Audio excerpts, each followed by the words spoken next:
ଆଜିର କାହାଣୀ ମା କୋଳ। ସୃଷ୍ଟିକର୍ତ୍ତା ବିଧାତା ସୃଷ୍ଟିର ନିର୍ମାଣ ପରେ ଏହାର ରକ୍ଷଣାବେକ୍ଷଣର ଦାୟିତ୍ୱ ନିର୍ଦ୍ଦନ୍ଦରେ ଯାହା ହାତକୁ ଟେକି ଦେଇଥିଲେ ସେ ହେଉଛି ମା।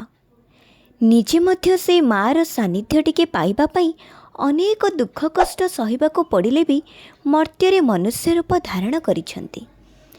ମାଆର ସେ କୋଳ ଆଗରେ ତୁଚ୍ଛ ଲାଗେ ରାଜମହଲ। ମା ପଣତକାନିର ଶୀତଳତା ପାଇ ମୂଲ୍ୟହୀନ ହୋଇଯାଏ ସେ ଦାମୀ ଏସି ଆଉ କୁଲରର ପବନ। ମା ହାତରନ୍ଧା ଆଗରେ ସ୍ୱାଦହୀନ ଲାଗେ ଦାମୀ ରେଷ୍ଟୁରାଣ୍ଟର ଖାଦ୍ୟ। ସେଥିପାଇଁ ତ ଜୀବନରେ ମାଆର ଉପସ୍ଥିତି ଅମ୍ଳଜାନଠୁ ବି ବେଶୀ ଜରୁରୀ ହୋଇଥାଏ।